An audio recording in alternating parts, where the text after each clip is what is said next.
Good afternoon and welcome, everyone. Thank you for joining us for the next session of the Connecticut Affordable Housing Conference. My name is Carlene, and I am the Operations and Equity Director at the Partnership for Strong Communities.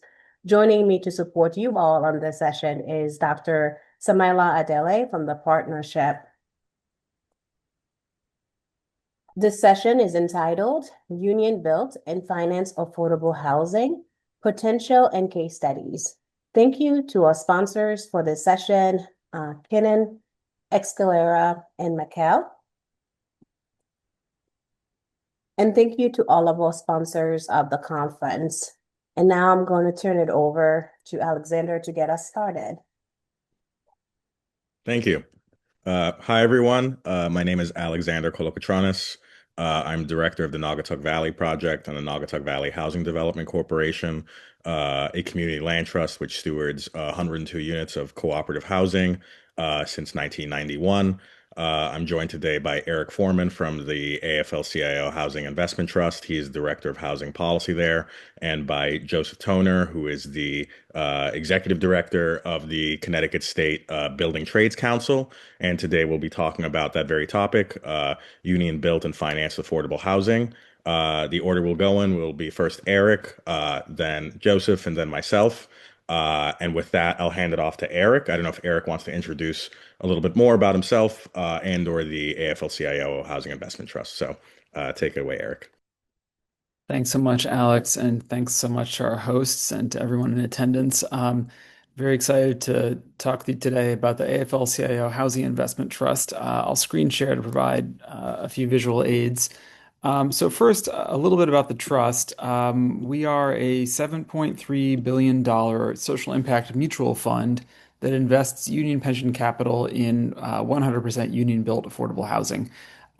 We have financed over the past few decades 131,000 units of housing with investing $11.5 billion.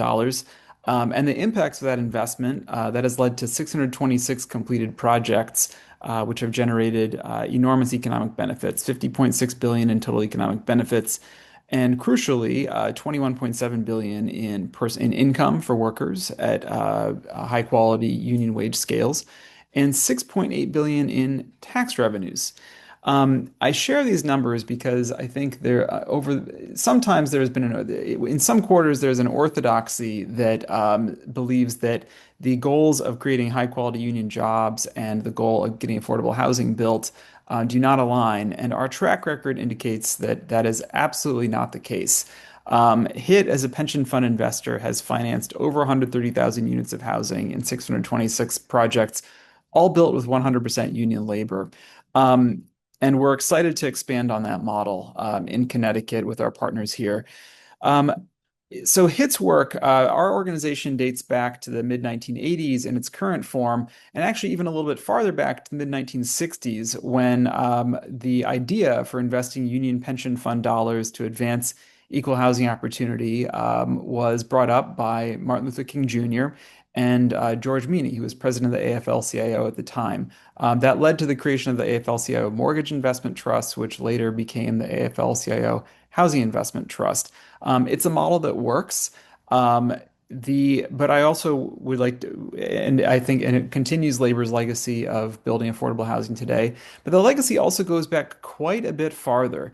Many folks are surprised to learn that labor is not a newcomer to the affordable housing movement. We've been here all the time. If you go back to the early policy debates about the creation of what we now know as public housing and to some degree affordable housing, many of those ideas came from an organization called the Labor Housing Conference in the 1920s. That was an alliance between housing advocates, labor, and elected officials, as well as some developers, that were looking for ways to solve the housing crisis of the 1920s. That crisis was that the market had large numbers of luxury developments. Most developers were building towards the luxury end of the market. Low-income renters and even middle-income renters were rent burdened. Affordable home ownership was out of reach. A lot of this probably sounds somewhat familiar for anybody who has examined the housing market today. The Labor Housing Conference came up with the idea of what we think of today as, well, we came up with the idea of public housing. Their idea, however, was not exactly how that ended up taking shape later in the 1930s. The model was to build housing that would operate on a break-even, not-for-profit basis, funded and financed in part with government investment plus perhaps union pension investment, and operated without subsidy or with minimal subsidy for working people of a range of income, so essentially a mixed income model. Later in the 1930s, and then it was also conceived of as a tool to create high quality union jobs and address not just the crisis of housing, but the crisis of um, uh, decent paying jobs. The idea was to address the affordability crisis on both sides. The problem being not just that the rents are too high, but that wages are often too low. We find in the trust that it is critical for us to adopt this perspective when we're looking at affordable housing development for the simple reason that 1 in 20 jobs in this country are in the construction industry. When we are getting housing built, we have an opportunity not only to ensure that we have adequate supply of affordable housing, but also that workers have enough money in their pockets to go out and make sure and afford housing themselves. If we don't do it that way, we are in effect making the same problem worse that we are trying to solve. Um, so labor was a key player in creating what later became known as public housing. It also created, along with that, a model called limited equity cooperative housing, which my colleague Alex can share more about. Labor operated both as a policy advocate for housing development to bring more resources into this space. It also has operated as an investor. It also obviously builds the housing because it is workers' labor that is needed to construct housing. And it has also been an innovator. Labor, starting out first in New York City and then in many locations around the country, developed what we call limited equity co-op housing. The limited equity model, this is a way of making home ownership accessible to working people in the years even before the 30-year fixed rate mortgage became a off-the-shelf financial product. The model is fairly straightforward. Instead of workers buying in or homeowners buying in and purchasing the full cost of their housing, they would purchase a share in an apartment building, which would be attached to a unit under a proprietary lease for some fraction of the total equity that was put into the project. So, for example, this model lives on today. The first development, I'll show you an image, was a place called the Amalgamated Houses. Not far from Connecticut. It's in the Northwest Bronx. This is it. It's still there today. The last project built, or the most recent project built, maybe we should say, was Co-op City, a 15,000 unit limited equity cooperative housing complex in the Northeast Bronx. You can still purchase a apartment in Co-op City under the limited equity model for about $15,000. It is affordable and accessible homeownership.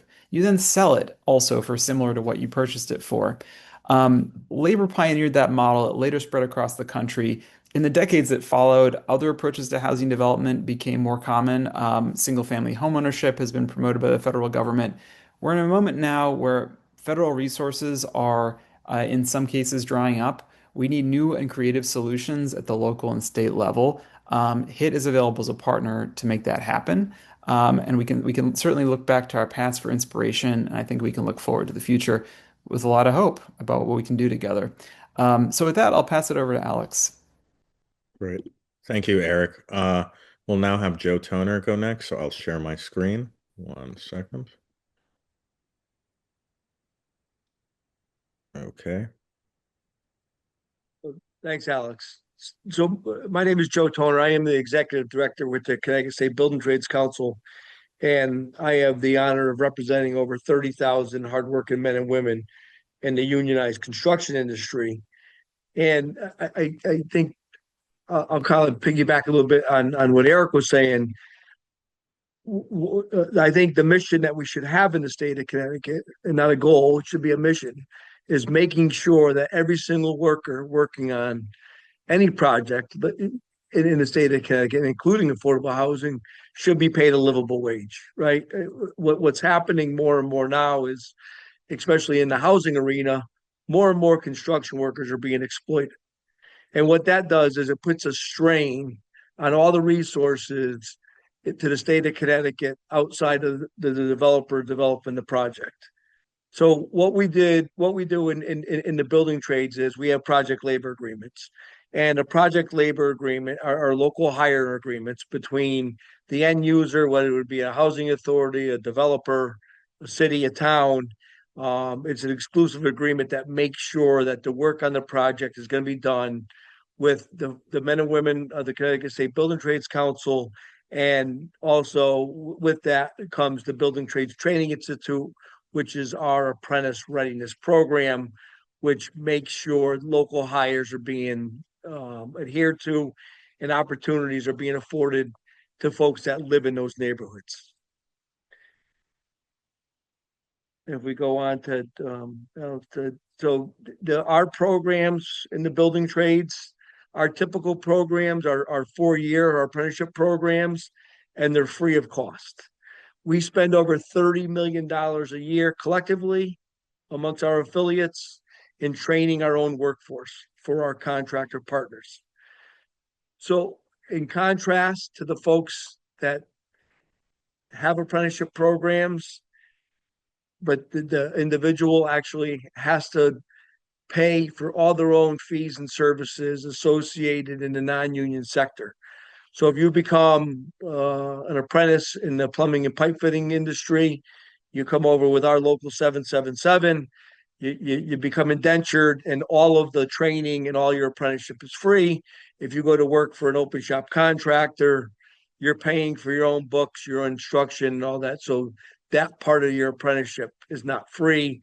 Working in the open shop for us, it's included in the money that we pay in from our members to train our own folks. The mission for us in the building trades and the Building Trades Training Institute is to recruit, train, and retain. So we have many people out making sure that opportunities are being adhered to for people across the state of Connecticut. We have our application processes are more simpler now than they've ever been due to the web. We're taking applications year round for our folks. Once our folks get accepted into the apprenticeship program, once again, we train them for free. And I think one of the beauties in the unionized construction industry is the number of folks that we do retain. Over 80% of our folks that do go through the apprenticeship programs remain in our industry, which is a phenomenal number. So if I move on to the Building Trades Training Institute, the Building Trades Training Institute was founded 3 years ago. We found a need in the unionized construction industry to help our apprenticeship programs go in and recruit non-traditional and disadvantaged folks and bring them into our industry. So for our Building Trades Training Institute, we've placed over 800 folks in the state of Connecticut into unionized apprenticeship programs in the last 2.5 years, which is phenomenal. Our staff does a tremendous job. We make sure when we go in and we do a project, whether it's the partner is a town, a city, or in this case, it'd be a housing authority or a developer, we make sure that the Building Trades Training Institute goes in with the building trades into the communities, and we recruit folks and we give them an opportunity to have a career, not a job for 6 months on the site, a career in our industry. And once again, that training is free. And then they become indentured and they have a career in the unionized construction industry. This program, the Building Trades Training Institute, is also written into all of our project labor agreements. So these terms and conditions for the BTTI are contractually accepted once the project labor agreements is signed. So the chart that is up right now, it's the flow chart of kind of how it works and how we bring people in, and it really helps the folks looking to get into our industry. The flow chart kind of shows what the BTTI does.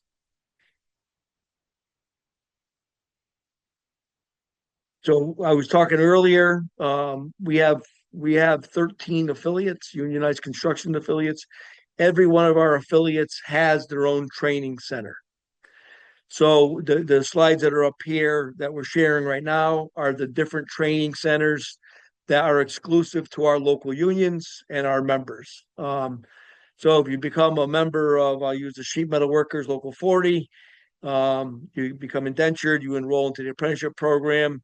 These facilities are the state-of-the-art hands-on facilities that you're going to get trained to be a construction worker in the unionized construction industry. As technologies change, we change with the industry, and all the schools here, once again, are paid for by the local unions and are free to all our apprentices that enter into the unionized construction industry. So we have many of them. Our apprenticeship rates are there's a huge contrast between the unionized construction industry and the open shop as far as apprenticeship completion rates. Our rates of some of them here are extremely high. So that means when our folks are coming in, they're having an opportunity to become a journey person in the trade that they choose. In contrast, in the open shop side, the open shop, they have a dismal record of graduation rates for many reasons, I would imagine. But I think a lot of the problem is on the open shop side is when you become indentured on the unionized construction side as an apprentice, you have an opportunity to work for as many contractors as the union is signatory with. So in many cases, many of our local unions are signatory with hundreds of contractors, and our folks have opportunities to work for many of these contractors due to the JATCs and how our system is set up. So we're not exclusive to one contractor. When our apprentices come in, they're exclusive to the apprenticeship program, which has many partners and many opportunities for our folks in the open shop side. What I'll say is when the apprentice becomes indentured to that contractor, they're exclusive to that contractor. So their career starts and stops with that one contractor that they signed up with. So that's reflective on our graduation rate, seeing that our folks have so many more opportunities, hundreds, thousands of more opportunities than they would just working for one contractor. So we're proud of that. Like I said earlier, when over 80% of our folks are staying within the industry when they become accepted as an apprentice, I think that's second to none, not only in the construction industry, but quite frankly, in any industry in this country. So we're proud of those numbers. Another program that we're very proud of is the Helmets of Hard Hats program. This is a program that all of our local unions are engaged with the federal government and our partners in Washington, D.C., our international unions. So Helmets to Hard Hats makes sure that any returning veteran has an opportunity in any apprenticeship program they're interested in. So our processes are all different amongst the trades. But what I will say is any returning veteran that wants to become a member of any trade goes to the front of the line. So they will, anytime we take an apprenticeship class in, that returning veteran will be number one on the list to be accepted into that next apprenticeship program. The Helmets of Hard Hats program is also written into all of our project labor agreements, and it's a great way to give back to our veterans who serve us every day. It's a tremendous program that we're very proud of in the unionized construction industry. The multi-craft core curriculum for the apprentices is something that the Building Trades Training Institute is responsible for. This is national curriculum that's accepted by or crafted by the national building trades. And right now, we're proud to say in the Connecticut State Building Trades that our Building Trades Training Institute is currently in 2 high schools. We're in Naugatuck High School and Torrington High School. And next year, we will be in Norwich Free Academy, East Haven, and Wyndham. So we are teaching our core curriculum to interested seniors that want to get into the construction industry. It's given them folks a leg up on getting into our industry. We know that the application process is been through the roof, right? Quite frankly, for the technical schools, and a lot of folks are getting turned away. And for us to offer something that's similar to these towns, to the students that weren't accepted into the technical high schools, it gives them an opportunity to come with us in the unionized construction industry. Once that core curriculum, it's typically 126 hours. Once that curriculum is taught and our folks graduate, they have a free, they get also placed to the front of the line with our apprenticeship programs and the folks that they're interested in. So it's really almost to say it's a direct line for a high school senior to get into the unionized construction industry. So our Building Trades Training Institute is doing a great job. I'd also like to bring up that core curriculum is also, we ran 2 cycles of our core curriculum up at Sobolski Prison with folks that were going to be released anywhere from 6 to 9 months. We taught that curriculum up at Sobolski. All of the folks that participated graduated, and they are being indentured into our programs right now. The going forward for 26, it looks like we're going to have, we have a relationship with York, the women's prison, and we're going to take our core curriculum from the Building Trades Training Institute and the National Building Trades and work with the female prisoners that are going to be released within 6 to 9 months, and also give them an opportunity to get into our apprenticeship program. So we're very proud of the core curriculum and the opportunities it's providing for many Connecticut residents. Here's a few pictures of our folks that are graduating and our classes that are graduated. I think so. The next slide shows there's a myth by many of the right-wing think tanks that project labor agreements drive up the cost of a project, which is not true. Typically, and this is even before probably the supply chains and inflation has kicked in and the tariffs, labor on a construction project was 25% of the project. And by saying that, paying people a livable wage on a project is going to increase the project by 20 to 30% is complete nonsense, seeing that the 25% of the project is labor. So we're proud to stand by the academic studies that were done by Cornell. There's many others that you could research were done in California. These are academic studies compared to the Heritage Foundation and many of the right-wing think tanks that put out other scary topics that aren't true about project labor agreements. We're proud to say that any project labor agreement is going to make sure that folks are included from the community. So when you do a project labor agreement anywhere in the state of Connecticut, free workforce development is being done on that project, right? And people are being trained and being paid a livable wage. So in our estimation, it completes the circle. We think in the building trades, anytime that we're spending taxpayers' dollars, they should be spent responsibly. We should not be having people working on projects for $20 to $25 an hour with no benefits, and then re-subsidizing these same folks with SNAP benefits, housing benefits, and Husky benefits for their family. The folks who are out there working, they deserve to be paid properly. On the right of the screen, it's all the communities that we're working in. We typically, if we do a project labor agreement in one community, any subsequent projects coming up are also done with project labor agreements. So we're proud of that. Currently, we have 82 project labor agreements being done across the state of Connecticut. So it's a great method to make sure that all the boxes are being checked when you're building your projects. Gillingly is an example of project labor agreement we did a few years back, and it emphasizes I guess, the workforce development piece and the training opportunities and making sure we're recycling tax dollars.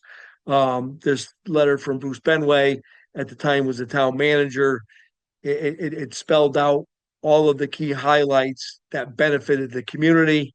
61% apprentice hours from Wyndham residents. So we're making sure folks are working in their communities.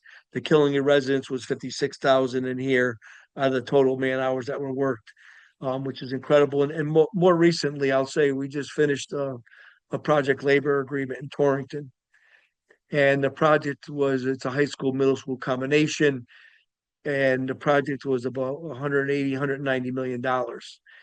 And we went back, we took the data, and we figured that over $12.5 million of the money that was spent on that project was money that went back to wages and benefits to Torrington residents. So that's incredible. So the reimbursement rates, I know this on public projects are different in each town, but up in Torrington, the reimbursement rate was almost the same amount of money that went back in wages and benefits to their own residents.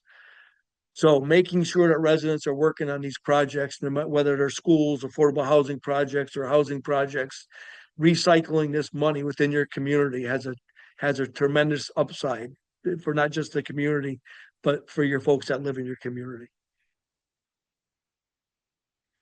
And once again, that's our motto in the building trades. And the last thing I like to say before I hand it over to Alex is I never thought in my time that the Henry Ford adage would actually translate over to housing in the state of Connecticut, right?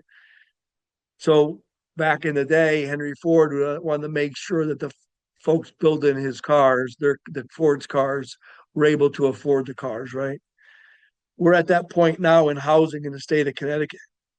We cannot continue to pay people substandard wages without benefits and think that they're going to be able to pay these $2,000, $2,500 a month mortgages. It doesn't work. Or rents. We have to make sure that people are making a livable wage so they can live, right? I mean, to Eric's point earlier, all of this housing and affordable housing started with the labor movement, right? And with Martin Luther King on the civil rights movement. We should look at these models because what we can do is we can make sure the folks that have to live in affordable housing in 4 or 5 years could move out of affordable housing and have their own home in an opportunity to raise their children. So at this time, I'd like to hand it over to Al. Great. Thank you, Joe. And I'll pick up on that. There's a lot going around right now in terms of talk of workforce housing.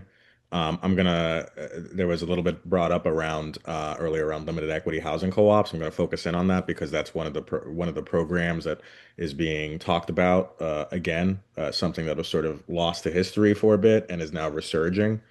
Uh, this is not the only program in terms of union built and financed housing, but it's one that is again being spoken of quite a bit, and hopefully we'll see why here.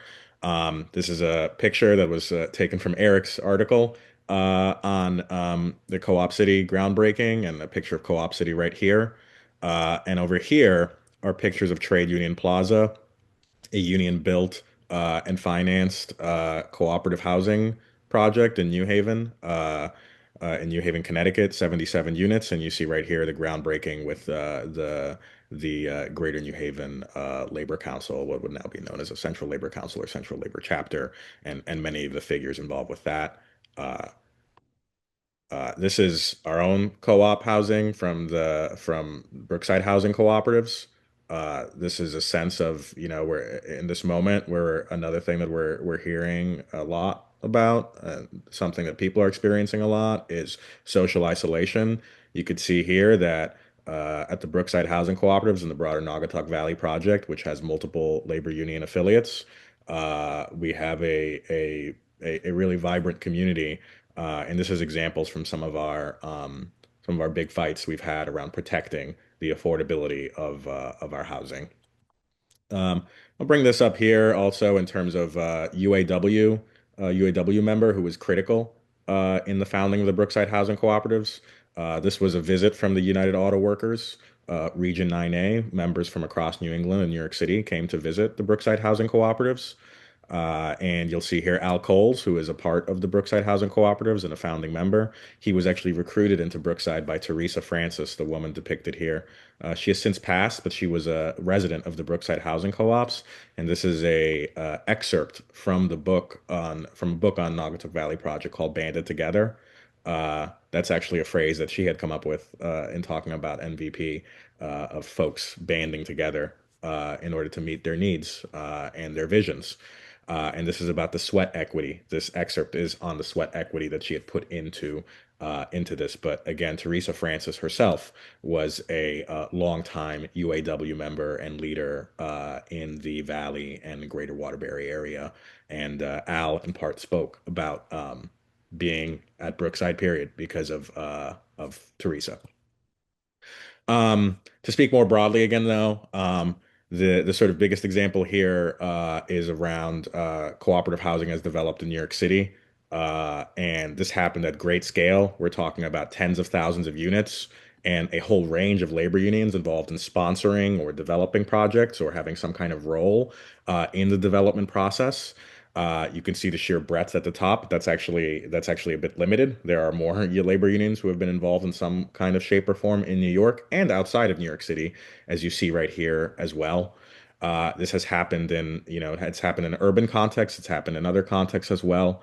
Uh, and as touched upon earlier, as you'll see in the bottom two bullet points, there are examples in Connecticut of these ventures being tried in the 60s and 70s. On the bottom left, you'll see a picture of John F. Kennedy speaking at Penn South, I believe, which is was developed by the International Lady Garment Workers Union, and that shows the sort of scale that this had reached as a process in terms of cooperative housing being developed by labor unions. Center is Abraham Kazan, who was the man who was responsible for the majority of the cooperative housing alluded to here being built. The origins of cooperative housing are actually not necessarily solely within the working class or working people. Of course, there have been, of course, forms of common living, but in many cases, or numerous cases, cooperative housing as we know it today started out as something that the wealthier folks and upper middle class were engaged in. Part of it was because of lacking just cause protections in a sort of traditional rental. Part of it was in terms of generational living. But ultimately, this was the model that was developed in New York. It had stemmed from France, where actually the developer and architect of the first housing co-ops was the son of an architect for the first housing co-ops in France, which were developed as workforce housing, where a factory owner there had felt that his employees should have safe and equitable and healthy living, and helped put together housing co-ops that lasted for many, many, many years. The context, again, Eric had alluded to this earlier. Uh, Similar situation as we see today, big housing shortages, people being pushed out, bad housing conditions, where are folks to turn? And so it was in that moment that the labor movement really increasingly got involved in not simply trying to talk about the need for affordable housing, but trying to really address it materially. And so the first examples were actually just workers banding together, and many of these housing co-ops are still around in Brooklyn, and were renowned for the way they were run. As you can see, after a number of years, policymakers themselves, mayors themselves, were looking at this as a model to be replicated. But this itself was something that came out of pre-existing traditions and resources and know-how and craftsmanship to be able to build and develop and sustain these housing cooperatives, which exist to this day. One of the first unions to really get involved in this, or maybe the first union, was the Amalgamated Clothing Workers of America. And there were a number of reasons they'd arrived at this as to why this should be engaged in. One, of course, was sort of speaking to what Joe had spoken about, workers just, having being able to live their lives and to do so on a sustainable basis, and that including having affordable housing. And there was also a capacity building element to it. We do one project, we do another project, we do another project, and we can really build the capacity to do this at greater and greater scales. There were some key policy areas along the 20th century, from 1926 through 1955. As you can see, altogether, this rounds out to being responsible or helping to facilitate almost all of the housing cooperatives that were developed in New York City. The most famous one is Mitchell-Lama, the Mitchell-Lama housing program, which I'll get into a little bit more. Uh, Eric had touched on amalgamated. This is the amalgamated houses. I wanted to show this because, again, to really touch on the point of building community, here is an example of real community being built as part of this project. Today, we're talking again about mixed use spaces, mixed use development. A lot of the earliest cooperative housing. A lot of the brunt of cooperative housing was developed in a mixed use manner, where you saw recreational, retail, and other sorts of resources and supports being built into projects and helped create community as well along the way. There was an attempt nationally to actually scale this. Again, this was happening at great scale, and President Harry Truman in 1950 had actually featured this type of housing as something that there would be federal legislation on. Ultimately, it did not pass, but this helps provide some context for Mitchell-Lama. Mitchell-Lama being the state assemblymen who were responsible for the or who had co-sponsored the legislation and introduced it, and what it had done at great scale. I bring this up because this is not antiquated policy. There is a lot of discussion, of course, that we're having around how to address the housing crisis, and there is a wide lane for programs like this to be reconsidered and reinstituted or replicated. And Mitchell-Lama pointed the way in terms of doing so. I believe the number I've heard for Mitchell-Lama housing cooperatives still existing is somewhere around 91%. So we're not just talking about building affordable housing, but building affordable housing that lasts and sustains so that we don't end up back in these places decades down the road. We don't just need affordable housing that we could sort of feel a kind of temporary reprieve from, but models and structures that can sustain themselves. And so to sort of think about the way Joe had talked about the mission in terms of retaining, it's also retaining our housing stock. United Housing Foundation was, again, the sort of big developer, United Housing Foundation and Community Services, Inc. So again, just to showcase that there are models for this. This is not something we're just talking about as sort of a few bits and pieces of policy language here, or one example of a small co-op there. This happened again at great scale with a combination of many labor unions, numerous nonprofits, and the right kind of policy framework to take this to the next level. And I went to Queens College, City University of New York, and so this was around the corner. And many electricians still live at this housing cooperative. And again, a great example of workforce housing, right? We're talking about housing where the folks who run our society day to day, who make it work, who make it function, who keep it functioning, are the folks that have a healthy, sustainable place to live, and even in the example of co-op housing, a voice in it. And again, I think we can end right there in terms of the presentations, but we have models to draw on, not just models from the past, but models in the present. And we have many of the resources in place. Numerous of the folks here on this panel are people who are involved in both the financing and construction. And I'm hoping that, this can be the beginning of a wider public conversation and a public effort to replicate these kinds of models. And we've had some successes over the last year. I don't know if any other folks want to draw on that in terms of successes we've had here in Connecticut, but hopefully there's more to come, and I'll end there. Thank you. There's a question in the chat. How are thanks for sharing this data. Any more current data for the state of Connecticut? The recent Connecticut disparity study had some dismal statistics regarding inclusion of MWBE contractors. How are the unions doing with diversifying membership? I think BTTI touched a little bit upon that, but I don't know if Joe, you want to expand. Yeah, well, I think, quite frankly, the BTTI makes sure that, the non-traditional and, disadvantaged communities are included, right? So getting in to these neighborhoods, getting into the disadvantaged communities, working in the prisons, right?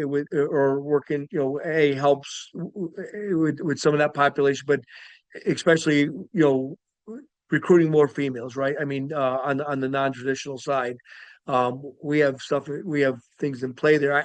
You'd be amazed. We have project labor agreements in Hartford on all the schools, and we've been there for 22 years. And the certified payrolls are kept for all those projects.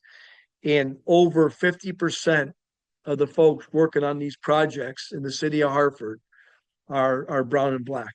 So that's a tremendous number for us. And it goes to show that from where we started to where we are in the building trades, the community, the brown and black community, is the future in the unionized construction industry. Over 30% of those folks working in Hartford on the school program since 2002.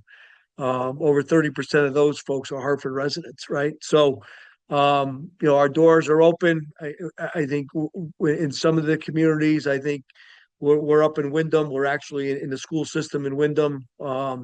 We're providing opportunities there. So with the BTTI, it helps. The BTTI also helps with the back of the house stuff that folks need. We have the availability to help people get driver's license, right? In our industry, there's no box to check. Ex-offenders are welcome in our industry. So those opportunities will continue to be there, and we're going to continue to make sure that we provide opportunities for the folks that really, quite frankly, in the past didn't have the opportunity, right, with us. I mean, I think, probably in the 70s and 60s and 70s, the building trades weren't known for reaching out and being more inclusive. And I'm proud to say today, that's one of our missions. So we are getting better, and we're going to continue to work on that.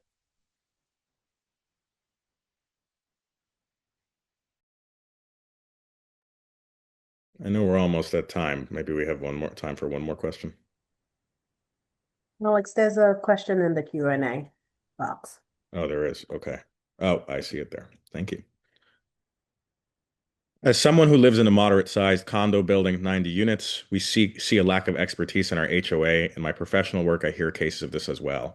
I actually made my husband, who has some experience in the industry, join the HOA. We also recently had an underfunded co-op go bankrupt and sold to be converted to rental housing. How can we ensure that HOAs and co-op boards can properly manage these models to ensure financial sustainability and security the model promises into the future? I can answer part of that. A strong feature of our model with the Brookside Housing Cooperatives is, again, we have a community land trust that stewards the housing co-ops. That means we have regular training with the Brookside Housing Cooperatives. Folks are trained to become officers. We also have supports in terms of having a external bookkeeper as well. Having a complex of cooperatives as well helps in terms of having a multiplicity of co-ops being able to sort of draw on each other as resources to tackle problems. I think a big piece is having a steward, and that's one of the reasons why cooperative housing has been so successful in New York City.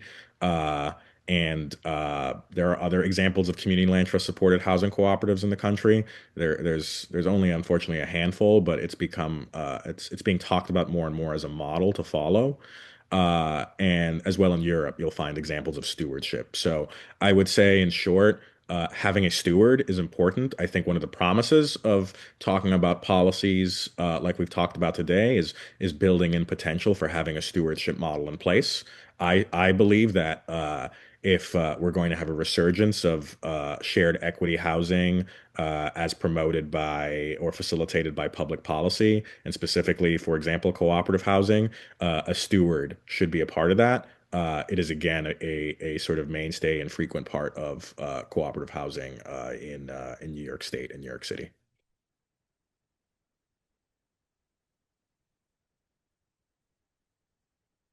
I guess we can end there. I think we're right at time. Thank you for the questions. Uh, and again, feel free to reach out. I'll put my email in the chat. Thank you again. Yeah, if there are no additional questions, I just want to say thank you to everyone for joining us today. The next set of sessions starts at 3 p.m. and I hope to see you all later on this afternoon at the reception. Oh, did I wrap it up early? That was my Oops. Alex, if there's time for maybe just one more comment, please. just something go I think ahead. an interesting element of labor's legacy of limited equity co-op housing development is that some of those co-ops were the first intentionally racially integrated housing developments in the United States, Rochdale Village in particular in New York City. And today, they are in New York bulwarks of Black home ownership in New York City. So there are many other important social justice objectives that this model can also address.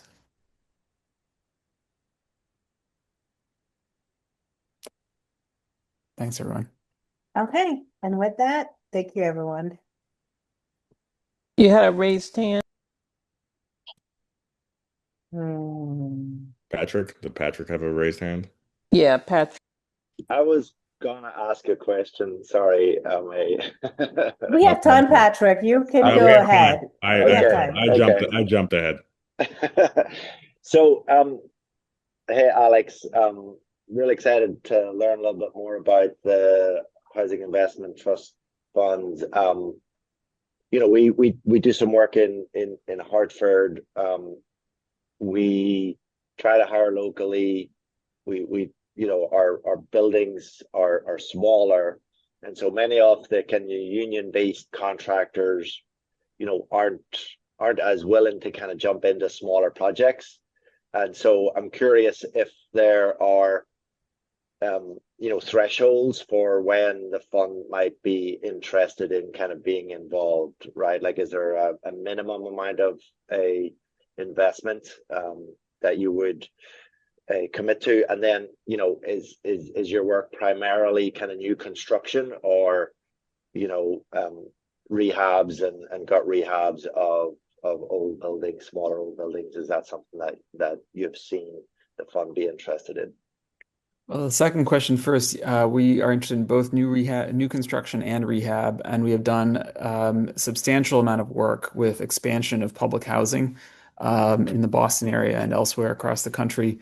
In terms of the size of projects we're looking in, we like to take on large multi-phase projects, but we're happy to look at everything. Because of the size of HIT's fund, probably the low end of the investments that we would make, where just the overhead would make sense, is probably around 2 million. And then we can go up to 100 million plus, 130 million or so. Yeah, so deals of a wide range of sizes and types. That's great. Thanks. Absolutely.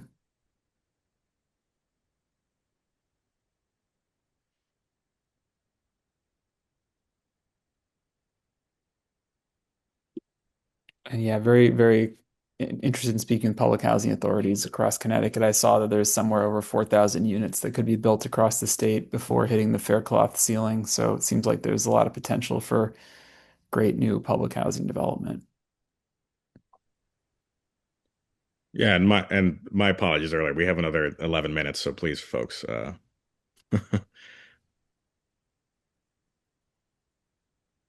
guess, have you done any projects in, sorry, I didn't raise my hand. Have you done any projects in Connecticut, or is this kind of your Yes, we have the Cherry Street Lofts recently in Bridgeport, which was an adaptive reuse project of an old mill, which there are a few in Connecticut. So maybe we can look at doing more of those.